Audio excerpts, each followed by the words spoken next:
it's just so funny how in our own life we're totally okay, and we're like, God, if you ask me to move here, I will go. But then, like, especially as young adult pastors, we get like so frustrated and angry when like somebody else chooses to obey God and go do something else somewhere else. And like, it's okay for us to change and move, but not okay for them. And so it's just, man, when you just focus on what God has asked you to do and just do that, and love people the best you possibly can, um, just found he takes care of the rest of it. So Happy summer. What's up, y'all? It's Josiah Keneally. This is the Young Adults Today podcast, a place where we talk about the faith of the next generation, reaching young adults in our world today. And really, we interview pastors, authors, thought leaders, generational researchers, apologists. Today's conversation is with our friend Isaac Gross, based out of Scottsdale, Arizona. He's a young adult pastor. We talk about the transient nature of next gen ministry. Rick Warren called it preaching to a parade. And what do you do when your leadership team moves on? How do you develop ongoing leaders and so much more? It's a great conversation with Isaac Gross. We want to see you August 15th and 16th. If you're a next gen leader, if you're a youth or young adult pastor, if you're a lead pastor, if you're passionate about leading the next generation, we have the West Coast Young Adults Today Leader Conference at Mariners Church, August 15th and 16th. It's sure to be an awesome time, but it won't be the same without you there and your team.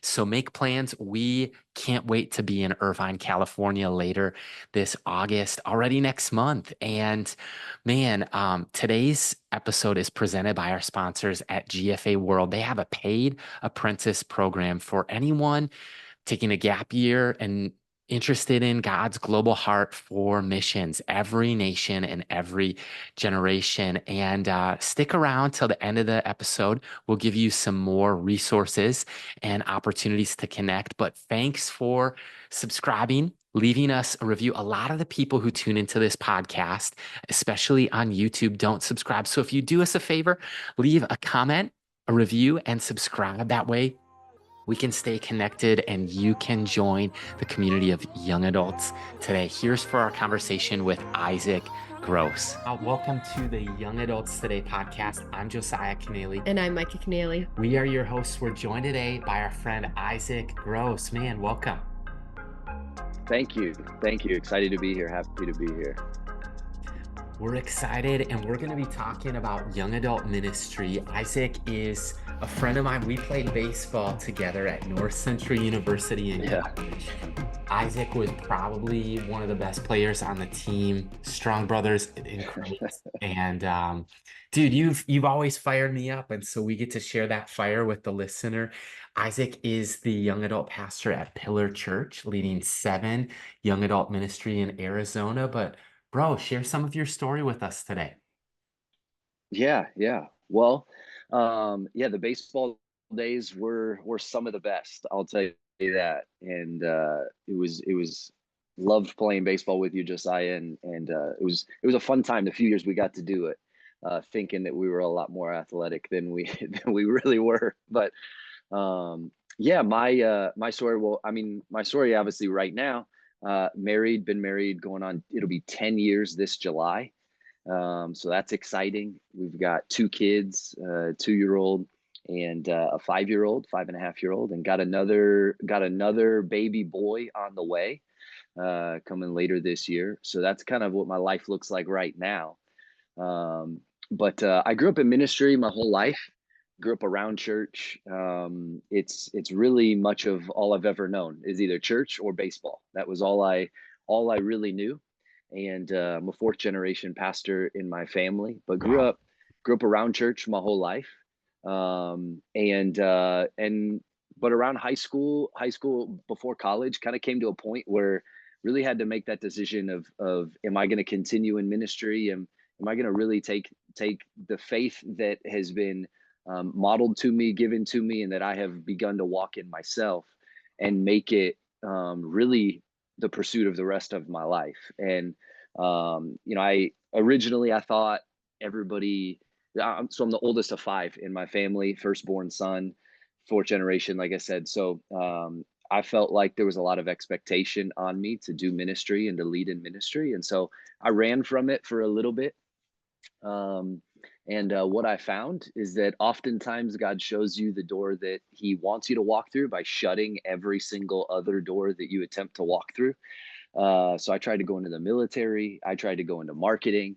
I even dropped out in North Central and went to go play baseball out in California for a year and a half. And all roads led me back to Bible college in Minnesota and interning at a small church up in Minnesota. And once I kind of went back to Bible college and said, "Okay, God, I hear you. Uh, I will simply just walk through the doors that you open." Uh, Life just got really, really exciting after that, and probably 11, 12 years later, now I'm here in Arizona. So that obviously is Spark Notes version, but that's kind of how we got to where we are now. So I love it. Isaac, thank you so much for sharing that. And I think you were the first, if I'm not mistaken, the first guest that we've had who is a fourth generational pastor. Maybe we've had two and three, but I don't think fourth. So for the audience and the yeah. pastor who's listening that maybe shares like, hey, I'm second, maybe I'm first, what advice do you have just as pastors processing, whether it's parenting, whether it's passing the Mhm. mantle, whether we're standing on the shoulders of our great grandparents who've gone before us? Can you just unpack what has it been like being a fourth generation pastor? And what advice do you have for somebody listening, whether they're first or beyond? Yeah, that's a great question. Initially, like I said, when I was growing up, I assumed a lot of what the burden might feel like or might be. The way that I tell people now is, I mistook or I mistakenly thought that other people's I mistakenly thought that what God was actually trying to call me into were simply just other people's expectations, and so I ran from it for a while just because I just kind of assumed, oh, they're just expecting me to do this.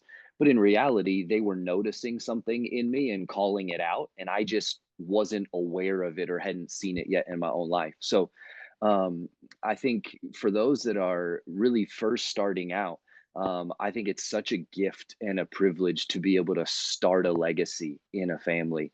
And I think we a lot of times have a tendency to over glamorize a legacy of like, I come from fourth generation pastor, when somebody else might come from third, fourth generation business leader in the faith, like grandparents that serve the Lord and have passed down faith. And that's just as awesome and something to be celebrated. I would encourage anybody, whether it's in ministry or not, really to dig in and pay attention to the legacy that you do have in one sense or another. Find those moments, those things that that have been consistent from generation to generation. Find something, even for those that grew up in very difficult homes and households, and maybe didn't even know their true parents. You know, they grew up in with guardians or with other family. I think it's still even so important to pay attention to what were some of the things that were a part of the home that God allowed me to grow up in, or the mentors that God brought into my life at a young age. I just think legacy is so important, and the older I get, the more I'm paying attention to it. And even spiritual legacy, like my family is one thing, and that's really awesome. One of the things I'm paying attention to right now is going back through all the pastors that God has allowed me to serve under, and the older ladies in church that were on the welcome team that gave me a hug every single weekend, and recognizing that, like, how much God must like love me and care for me, and because of the amazing people that he's brought into my life to lead me and help me develop to this point. So I would say try to be as aware as possible. Open your eyes. Ask God to divinely like reveal to you either like things that are from your legacy that he wants to highlight and wants you to carry on, or even people that you maybe would overlook or not pay too much attention to. Like I said, even those greeters at church, that were just so instrumental in my life and still pray for me to this day. So Beautiful. Mhm. Where did you go and play baseball for a year and a half in California? I didn't even realize that. you didn't. Uh-uh. uh so I dropped out of North Central after the first year when coach transitioned. And I went out to Oakland, California, to play at a small D2 school out there, Patton University at the time. I don't even think they have a baseball program anymore. Like, I think the school maybe doesn't even exist now, but I thought I was really awesome for like 18 months, you know, and and then transferred back to North Central and lost a lot of money. I'll tell you, when you don't obey the Lord, it will cost you. You know, he'll get you on the right path, but it will definitely cost you. So lost a lot of money in coming back, and but it was in a lot of ways, like I tell people now, I feel like the Lord, it really was kind of like a Romans 1 situation where the Lord said, okay, this is what you want to do. Um, it's not what I have for you, but I will let you do it because I love you too much. And in doing it, you will see that I've got a better plan for you. And so the Lord kind of let me have it for a little bit, and I learned a lot about myself, and probably more about the Lord than I ever have. And then said, okay, fine, and came back to North Central thereafter. So That's cool. I know we played together that I think our freshman year, and then I remember it was like a gap in time because then I remember you were interning at a church, and so it's all coming yeah, together.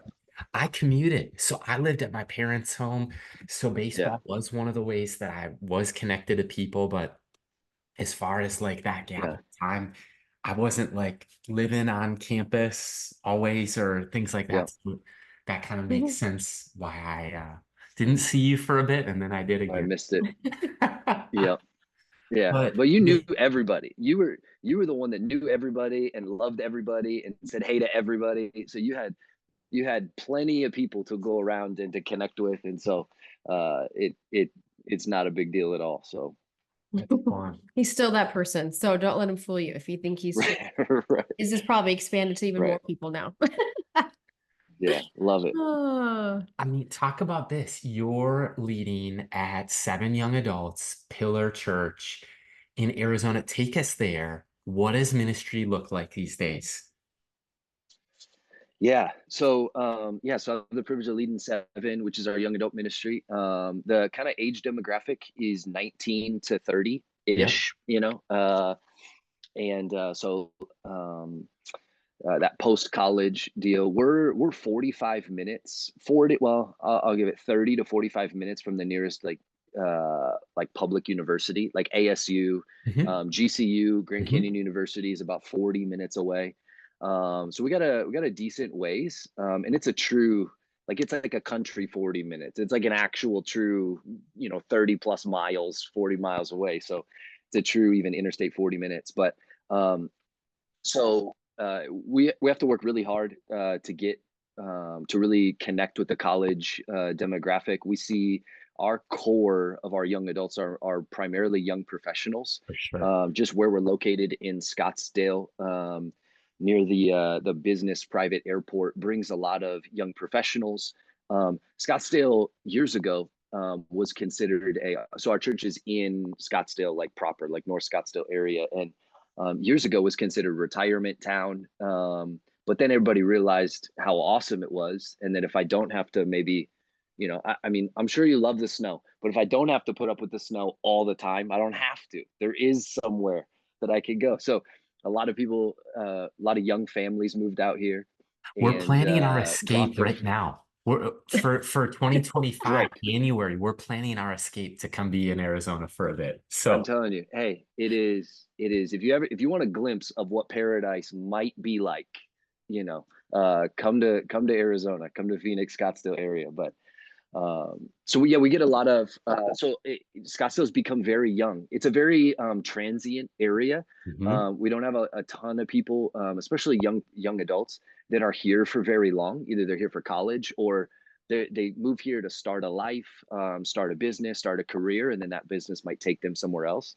But we have a core group. I'd say our core demographic is really that like 22 to 27-year-old, 26, 27-year-old. Like, that's where the core of our that post college young professional group. Um, but we meet twice a month. We meet on the first and third Monday of every month. And then on the second and fourth, we call them Connect Weeks. And our goal, our heart, our desire is that you would On those connect weeks, there's groups, there's activities, there's serve opportunities, there's outreach opportunities. And so we really encourage our young adults to be an active member in their community, in our church, in other ministries that are taking place. So that's kind of the bones of what it is at its current moment. So I love it, Isaac. And you brought up something about transient. And I think that that's yeah, not unique necessarily to Scottsdale, Arizona. Mhm. It's unique to the experience of humanity in young adulthood. Rick Warren calls it yeah, preaching to a parade. How have you yeah. pastored through people transitioning in and out, and they're here for 6 weeks or 6 months or 6 years? Yeah. So interestingly, this might seem like this isn't intended to be shock and awe, but it might initially come off that way. But the reality is that I don't pay too much attention to.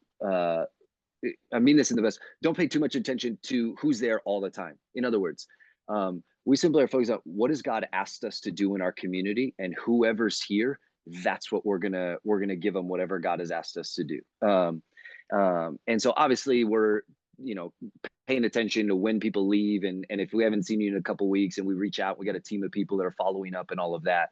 But the reality is however long God has them here, whoever God brings, our job, our role is to care for them and to shepherd them Yeah. just the same, however God asks us to do it. And so I've just found the more I make my priority, God, what are you asking me to do in my community as it relates to the young adults around?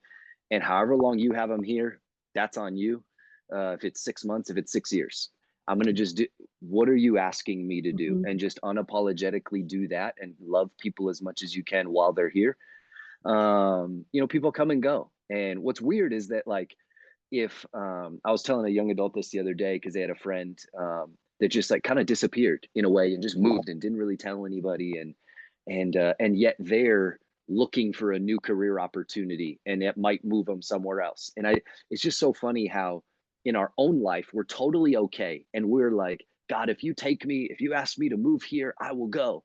But then, like, especially as young adult pastors, we get like so frustrated and angry when like somebody else chooses to obey God and go do something else somewhere else. And like it's okay for us to change and move, but not okay for them. And so it's just, man, if you just when you just focus on what God has asked you to do and just do that, and love people the best you possibly can, um, just found He takes care of the rest of it. So So good. Yeah, and I think Isaac, one thing I think we've realized in leadership, like there's a blessing and ascending. Like there's usually like this mass yeah, exodus that seems to happen around the same time. And I don't know if it's like when people kind of enter into the ministry and then 2 to 3 years later, like they're getting called out and they found their people. Because we found when people come in the doors, if it's the same season, the same event, like those natural newbies, like get to know each other and then they start doing life together. They start living together. Like yeah, sometimes these females are like, I'm looking for a roommate. Me too. Let's live together. And it's like they become best friends. You're like,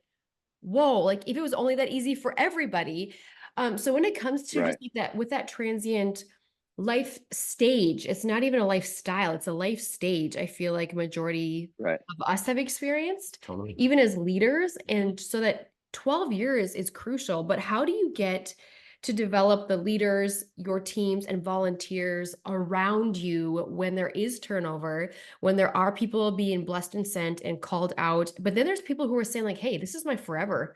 I'm staying here as long as God Yeah. will have me. And they take root and maybe they're 35 now and they're giving back to the ministry which they once experienced. How have you been able to kind of develop those teams, systems, and strategies around you in the process of being obedient and doing what God's called you to do? Yeah, I think that's a great question again. Well, first, I guess that is part of the challenge, and really the joy is that when people leave and they go somewhere else. So even for us here at Pillar, what we tell people is, hey, young adults ministry 7, this is secondary to what our church does. Like this is now for many, it's a first step. It's an open door into our church. Many many of our young adults, they come to 7 before they ever even come to a weekend service. And so, if at all, however, what we tell people often is this is secondary. If you only, I tell people all the time, and it's not a great way to grow a young adult ministry, so I'll just tell you that, but we do it anyways. We tell people if you only have one day this week you can come to church, do not come to 7 on Monday night. Come to the weekend. Because 7 is simply an overflow out from what God is doing in our heart and in our house here. And we couldn't be who we are without like what happens on the weekend and the oaks and the people who have paved the way here. So we celebrate when other people are sent and all of that. But one of the biggest developmental things that we do is everything is less about 7 and young adults and more about our house. This is our house. This is what we do. And so what that does is it communicates to everybody on our team that, hey, I'm just as much a part of this development as you are. I'm not asking you to be something for me here in this ministry. I'm saying I'm trying to be a better servant and leader in this house, and I want you to join me in doing that. And so everything comes back to the house, what God has asked our church, and 7 is just an overflow of that. But when it comes to identifying leaders and developing them, my biggest thing is I stopped looking for like who's super skilled and who's super talented a long time ago. And one of my favorite like litmus tests for identifying like some of the best leaders we have is First John 1, where he literally says like I've encountered this man Jesus. I've touched him, I have seen him, and I want so badly for you to be able to share in the joy that we have. That's First John 1, 1 through 4. And so what I look for is like, do you have that? If you have that, we can do anything. Like we will be just fine. You can get better at something. Do you have a heart for ministry? Have you encountered God? And do you desperately want to see other people encounter him the same? Is your desire to share, to bring other people into this shared joy that you have? If you've got that, we can do anything together. And so those are the type of people I look for, like the people that just bleed ministry, that bleed like the joy of the Lord. I want people to encounter him. I want people to, so those people. And then from a development standpoint, I mean, it's super simple, but I just get coffee with them and I bring them into my house. And so from a team of leaders, like all of our core leaders have been in my home. They know my family. They know my daughters. My daughters know them. I meet with every single one of them for coffee every month. We sit across the table and we just do life together. And we challenge each other, and I challenge them, and here's what I'm seeing, and here's what I think, you could grow in. And so it's that team element. I bring them into my life and we sit down and we do life together. And just even in those two things, just the consistency of doing those two things, I've found better results in just giving ministry away. And it's been really awesome. So Oh man, I love what you're saying, Isaac, because I think what you're saying without saying it is there's 3 things that are all cohesive, and it's Christ, community, and church. And you're coming underneath the house, yeah, which is the church, the lead pastor, which is preventing you from looking like a siloed ministry. Because I think a lot of young adult ministries have been accused, or maybe actually been siloed and chosen to be their own thing. But you're saying, hey, come to a Sunday. Our weekend, weekend is our first. This is an overflow. yeah, And I love that, because what yeah, you're saying is, hey, we're developing community. You're seeing cross-generational interactions happening. We are under and submitting to the leadership of the house, in addition to those on-ramps that they have with the church community and Christ. And however they come through the door and whatever connection point, those 3 things naturally and organically should be happening. And one thing I just took notes yeah, on is when you were talking about leaders, and I think if we could all be honest as pastors, we've probably all been a little guilty of this on some levels, of finding somebody who is skilled, who might not have the time, but they have the yeah, skill set, who has the charisma, yeah, but doesn't have the spiritual disciplines, who has a stage presence, but doesn't yeah, have a tame tongue. It's like we chase those right, people. And I think if I'm honest with myself, I had to have to ask myself, even now with our ministry, it's like, wow, okay, who is willing and longing to share God versus obtain a leadership status? Because I think so Yeah. many times we Yeah. want to be seen as the leader because it feels elite. Like, oh, I'm here for the snacks beforehand. I'm here for early prayer. I'm here for setup and tear down. And I get to lead this. So it's all these eyes, but it's like, but are we and have we as leaders and pastors truly handed over forms of the ministry to hearts that want to share the love of Jesus and share God with others versus just having Yeah. somebody or some bodies doing the work of the ministry when the heart's not in the right place. So that just stood out to me when Yeah. I said share God versus a leadership status. So I don't know if that resonates with anybody Yeah. And here they, today. yeah. And I just noticed here's the thing, ministry's messy no matter what. I Seriously. would just rather the mess on the front end with somebody who's got the right heart, who I just need to like help develop from a skill standpoint to like, hey, here's how we carry ourselves with a microphone, versus the person that like thinks they're all that in a bag of chips. And I've got to deal with the mess of what they said and how they said it and the way they led other people. And so I just am choosing the mess on the front end of like, all right, let's get the heart right and then we can do the rest.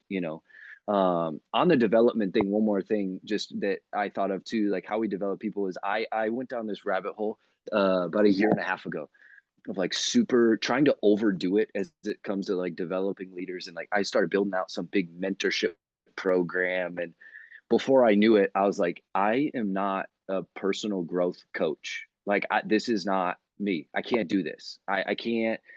This mentorship program is getting way too big. And so I met with our senior pastor and we were talking, and basically we came to the conclusion, hold on a second, we have all of these talk about we talk about we're a 5 generation church. That's our Yeah. desires, that we're be a Yeah. 5 generation church at all times. And so I was like, hold on a second. And me and my senior pastor were talking, and he said, why don't you just forget a mentorship program? Just make them serve in the Oaks ministry. Just if you want to mentor, go serve the 60-year-olds. Go serve on the welcome team on a weekend with someone who's 70. And you know what? You might find that you hit it off and then there. But like, so we started even like putting responsibility on the older leaders in Oaks and those who have like lived a life on our church and said, hey, you know what? So I think a lot of times we can get into this idea of like developing everybody as my responsibility. And I got to be better and I got to be more strategic. And I've just found it actually works a lot better for me if I pawn off a lot of that responsibility on those who have lived three times as much life as me and just said, hey, I need your help. This person's a little bit of a mess, but like they got a great heart. Can you help them? And I've just found that not only does that bring the community piece, like you mentioned, it further like makes us more of a 5 generation church, and has honestly helped expedite the developmental process in some of these leaders' lives as well. So Well, in leadership, there's this idea of distinctive competency, and there's competitive competencies, there's distinctive competencies. And I think for any ministry that's within the local church, the distinctive competency is it's not parachurch. This mhm, is Seven Young Adult Ministry falls under Pillar Church. And so it's yeah, not just a community of young adults. And I like the language of the house that you're using and going with that, the language that Jonathan Pokluda had at Watermark in Dallas with the porch. This is an mhm, extension. It's like we did Mhm. an addition, and this right, is going to be evangelism. Like people are going to come and linger longer or check things out before they get in the house. We're going to welcome them and meet them where mhm, they're at on the front That's porch. good. We're going to expect that they're coming. And I like that. It's kind of like a net. It's like we're going to go and seek and yeah, save the lost. This is going to be an extension of the house. And I think to yeah, underscore what you're talking about, of rather than a separate siloed ministry, I think why that's so important is here's why that's really significant. Picture the blessing and sending moment, whether that's 6 years from now, if somebody came at 19 and now they're 25 married and moving to Irvine, California, or Montana or yeah, Tennessee. It's actually pretty hard when you put yourself in the shoes of you've got to find you had a community, you had a church. It was like cheers, everyone knew your name, and now you're starting over again. Anytime in life right, you feel like you're starting over, it's like, oh, I'm at a brand new school, got a brand new job, a brand new church. That's actually really hard. Mhm. And it's really hard to right, start over again. But what I think the significance of what you're talking about to underscore that, yeah, Isaac, is like how are we helping people on their journey that's lifelong with Yeah. Christ? And it's not just, oh, I was a part of a community that's young Yeah. adults for a season. It's no, I learned how to serve in the kids ministry. Yeah. I learned how to do photography for the church, or I served side by side, and that relationship's going to last a lifetime. But it gave me a framework of now when I move or when God blesses and sends me, I know how to get plugged in through a community Yeah.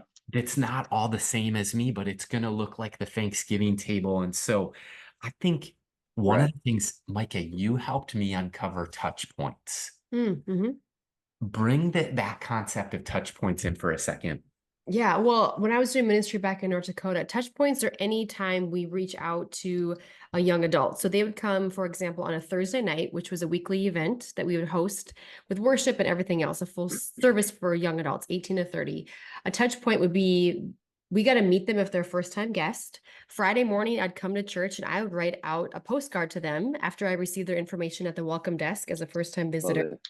And then, because what we realized with millennials, probably 10 to 15 years ago, they were sick of the emails and they weren't really doing social media quite as intense as we are experiencing now. They're like, I want that old school hard copy piece of mail in my Yeah. mailbox that is not a bill for me to pay off my school, but it is encouraging words. And somebody saw me, met me, Right. remember my name. So that was the form of a touch point, was a literal piece of mail welcoming, say, hey, so great that you welcome, like we met you at the UG, praying for you in your finals next week. Hope to see you soon. So it was a hope to see you soon, not, hey, where have you been? We're really going to miss you. And then always extending the invitation on a Sunday service and then having a Bible study throughout that week. So what we experienced, the more touch points young adults have, the more their buy-in and their willingness to stick in relationship with Jesus, first and foremost, and a community of believers Right. went up exponentially. So, for example, Tuesday night was a Bible study night. Thursday night was our gathering, and Sunday we sat in section A for the first service. And that's where you could Yeah. expect to find 100, actually it started out probably 20 young adults to over 100 to 150 young adults every Sunday. And then they get plugged in to Yeah. the attend one service, attend one, serve one. So it's like they were seeing each other and leaders 3 to 4 times a week. Mhm. That's not without appetizers, after parties, fun things to do. Lunch, So yeah. so touch points definitely Right. Yeah. increase That's people's awesome. buy-in. And even now, when I go back to North Dakota, those people that I enter that same stage of life with, or I was kind of like the beginning stage of ministry with these people, they are still solid with the Lord. We're still solid with each other, and they're still plugged into the church. And God blessed and sent me to Minnesota instead of North Dakota. Grateful for that. But I have those friendships that I truly value as lifelong friendships, not just a situational Yeah. or seasonal or like, oh, this is a very transient season, but it took root in a short amount of time. We were able to do deep, meaningful life. So those are forms of touch points that I would Yeah. unpack. For sure. That's But helpful. Yeah. Isaac, I'd love to know with the idea of touch points, and this is a transient community of just a demographic, but mhm. why broadly or specifically, why do you believe that discipling the next generation and things like young adult ministry, why are they so vital? I mean, very simply, I think one, Jesus asked us to and prioritized it, right? So I think like at the end of the day, like it's Jesus said, unless you're like a little child like this, you will not inherit the kingdom of God. Do not forbid the children from coming to me, right? So you see the people that Jesus brought around himself. So I mean, as simple as it gets, Jesus modeled it, so it ought to be our priority. You know, you got all Yeah, the quotes of, you know, we're only one generation away from never knowing, you know, the gospel and those types of things. But I think from a just a practical level, you look around, the next generation, they are the ones leading the charge around the world now, whether we like it or not, whether we think they're mhm, prepared to do it or not. Say what you want about trends, but we had 12-year-olds shaping the trends of the totally, entire online world totally. from their room. And so the reality, like you just, you almost like, you almost can't make a point of doing ministry without prioritizing the like the discipleship and the development of the next generation, because they're they're the ones leading everything that's going on. you know? And so I think like with that comes this massive opportunity. Then if they were to recognize and share in the joy of Jesus, how exponentially like great their influence would be, and just the influence of Jesus and the gospel in the world that we live in. The other reason I think it's important just to prioritize discipleship of the next generation, because of the fact that there is so much opportunity in the world that we live in now. College is not as much of a priority as it was. I know. Like living in your home with your parents up until such and such of a time is not a priority. Like you, you can make tens of thousands of dollars, millions of, as 15, 16-year-old kids, and do Yeah. whatever you want to do. Laws are being made to give more rights and ability and opportunity and freedom. We think it's freedom, at least, to younger people. And so with that comes, again, like it's one of those things, like we gotta kind of pay attention to what's happening around us. And obviously Jesus modeled it, but the world is showing us, hey, the next generation needs discipleship a lot faster and a lot sooner than maybe in the past we thought. In the past we thought, I got 20, 22 years to develop them. We got a all the way through college and before they even get married when they're 27, 28. Well, realistically, I remember this. I went on a missions trip to El Salvador when I was in, I think it was college, actually. It might have been freshman year of college or right before college. And I remember we went to El Salvador and I met with it was just me and my youth leader. And I met with we had an opportunity to meet with the missionary, and they did kids ministry. Right, the kids ministry was that was their focus. Even in the church, like the weekend service, the priority was kids. And Totally. I remember sitting across the table and asking him and said, why do you prioritize kids ministry so much? And he said, because if we don't get them by the age of 6 to 8 years old, the gangs will, and the likelihood that we Mm. ever get them back is slim to none. Now obviously we know God can do whatever he wants to do, and his divine intervention is the best. However, I think that reality is becoming even more true of the world that we live in, not just El Salvador, but in America. Like, if we don't help them see the joy and the life and the light of Jesus as early as possible, like the longer it goes, the harder.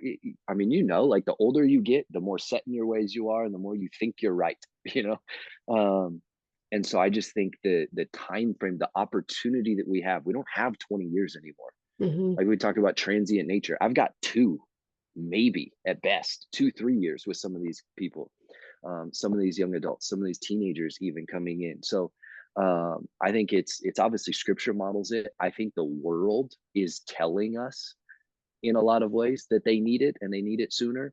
The growing pains of the world. And I think you just pay attention to who's leading.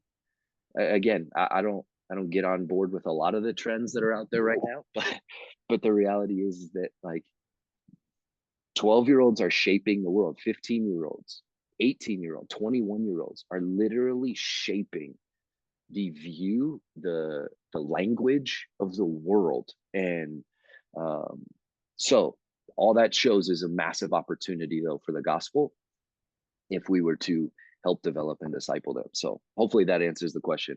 Mhm. Completely. What it reminds me of is something in the medical field that they call the golden hour.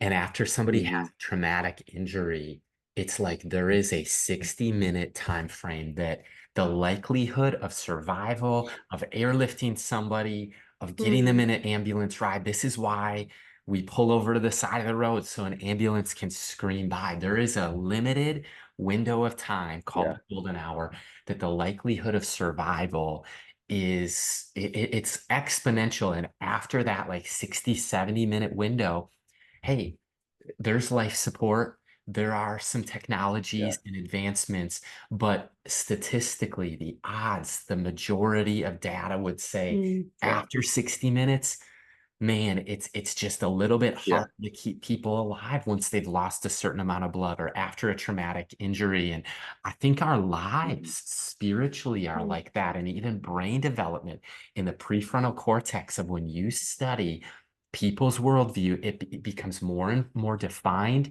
definitively locked in, set in like concrete at age 30. Yeah. And so Yeah. I just view it as a little bit, there's a spiritual golden hour.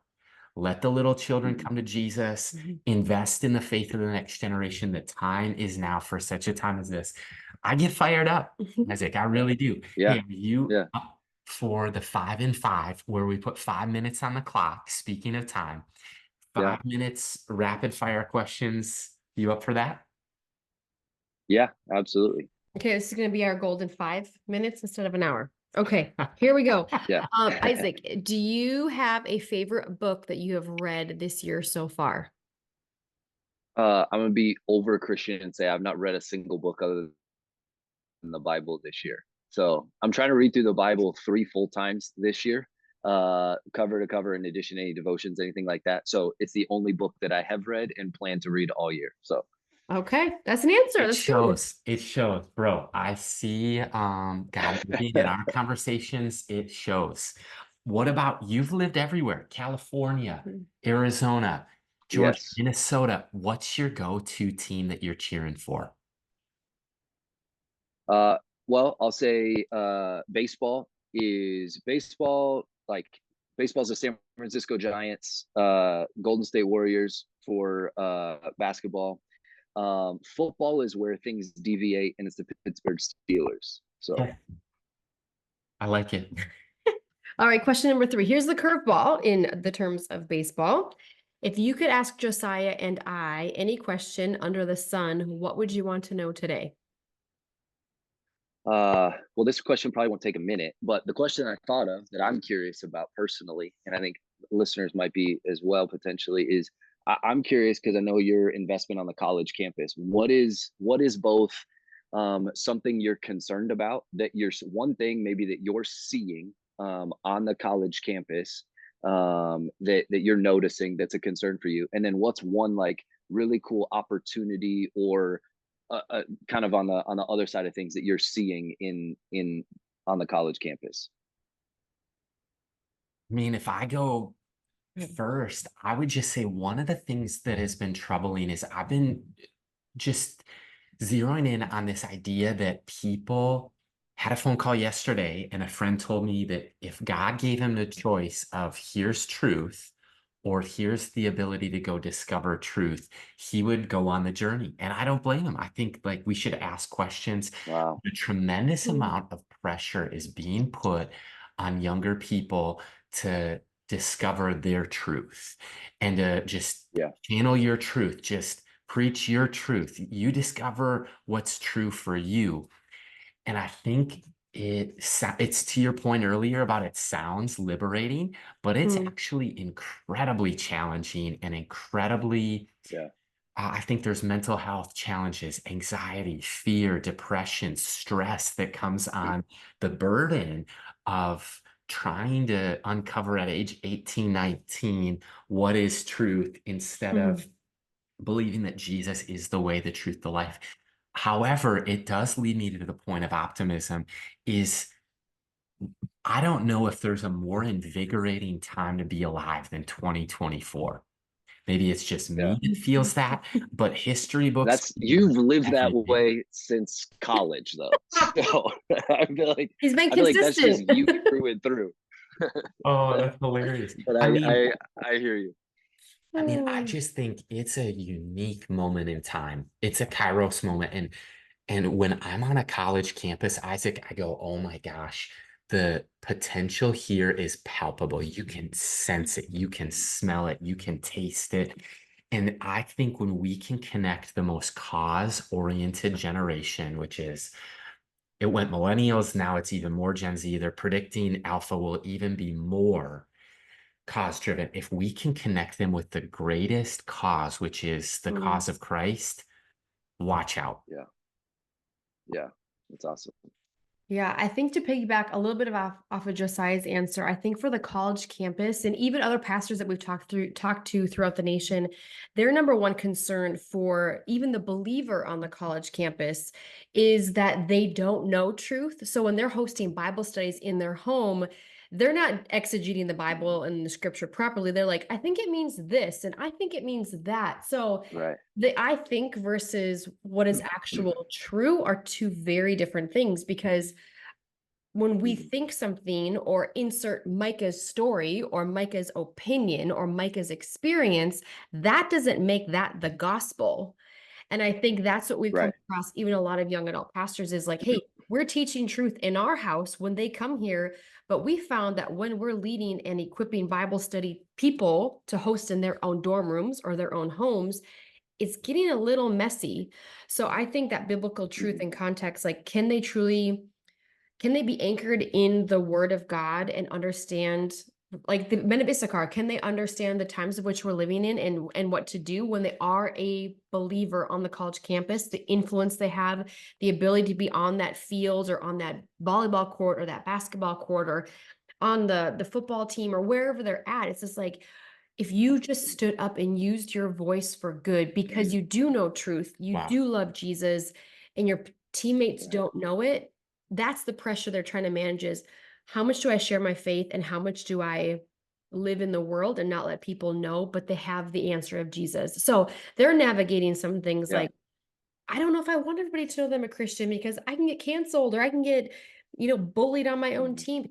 And they're potentially the captain or like the main people are looking to. So I think that's one of my concerns is like, wow, even in the NFL and even in the other worlds, like we've really just uncovered some things, talking to some people, that there are lots of people, even in the Hollywood industry or even in the athletic world, that they are afraid to share their faith because they don't want the fame taken. Yeah. So I think that's Yeah. a tension that young adults are trying to Yeah. manage. And then I think on the other side of that, we have experienced a hunger like none other. Young adults are hungry for truth, but when we give them a buffet of garbage, they don't know they're eating garbage until they get fed a real true word of God, like real steak, not McDonald's leftovers. So I just think that if Yeah. we could come alongside the generation and point them to the word of God, and not only what he's done for me, but what he can do for you too, their fear decreases and their curiosity increases as they're managing those other tensions of world, of life, of mental capacity, and just the demands of which they're living in. So I don't know if that answers your question. It's a long answer. Love it. No, it does. It does. I love it. What about I this, love it. I think Chrissy? that's great. Question If number 4. if you could go on a road trip and bring your family, where would you go and what snack is non-negotiable? Oh, road trip. So I love road trips. My wife absolutely hates them. Opposites attract. And so it causes me to hate them because everybody sleeps the whole time, and so I'm doing it by myself. So it'd probably be somewhere in Southern California. That's kind of like our. We live here, obviously in Scottsdale, and the anointing on the city of Scottsdale is rest, is Wow. recovery, is just vacation. But we'd go to Southern California. That's like our little like home, rest away from home kind of place. So we go to Newport a lot, go to the beach, and for me, it's sunflower seeds. By far, it has always been, it is, and it forever will be sunflower seeds. I cracked a tooth the other day because of sunflower seeds and had to go have it like glued back together. And I just told them I'll probably see you again because I'm not giving these up. So Man, I think we could get along because I love sun seeds. I started getting a chip in my front tooth, and my biggest fear is chipping my front teeth. So I had yeah, to give up seeds because I'm like, I can't do it. I just can't. But anyway, yeah. on I that just note, if you could leave the listener with one word of encouragement today, what would you leave them with? Hmm. Last question. I think, yeah, I think I would have to kind of even go back to what you said related to what you're seeing on the college campus, and simply it's encounter God, encounter Him, like pursue Him, encounter Him as much as you possibly can, because the reality is an experience lasts a moment, but an encounter lasts a lifetime. Nobody can take away the encounter that you had with God. People can try to disprove creation, they can try to disprove whatever they want, but at the end of the day, uh, I know what God has done in my life and how He's transformed my life. I've met with Him. It's that First John 1. I have touched Him, I have seen Him. you can tell me this didn't happen and this didn't happen. And you know what? Who knows? You may be right about some things. At the end of the day, though, I have encountered a living God, and nobody can take that away from me. That's good. And the reality is, at the end of the day, that is the truth that matters. I think there's this pursuit of truth, like you said. The hard part is, if it's my truth, then it becomes my responsibility and weight to prove that it will always be true. And if it falls apart, then I fall apart with it. At the end of the day, scripture says, lose your life. So even talking about fame, the fear of losing fame, the reality is that's how this is actually supposed to go. Right. Like we have to be okay with losing everything. That's actually when everything of life comes into play. And so I would just go back to encounter him, get in his word, binge read his word. Because when you encounter a living God, it is that Moses coming down from the mount moment. It is undeniable that it's happened. People can see it, people recognize it. And nobody can ever, it doesn't matter how good somebody is at arguing that God doesn't exist. It doesn't matter. I'm not afraid of an argument, because I've met him, I've encountered him, I've seen him, I've tasted of his goodness, and nobody can ever take that away from me. So that would be the piece of advice I would give. So good. Incredible. Isaac, love this conversation. You're listening to the Young Adults Today podcast. Hey, what's up, y'all? It's Josiah, and I just want to invite you this August 15th and 16th right here to Irvine, California. It's beautiful here. We're at Mariners Church, and this is our location for the West Coast Leaders Conference, and it won't be the same without you here. And there's going to be times where you can meet new friends that can last a lifetime in ministry together, learn about generations and practical young adult ministry leadership training. There'll be times of round table, praying together, checking out Thursday nights at Mariners, which is the Thursday night young adult service here. And I'm just telling you, there's a buy one, get one free deal. The link is in the show notes. And bring your team, come. I can't wait to see you here in Irvine, California this August.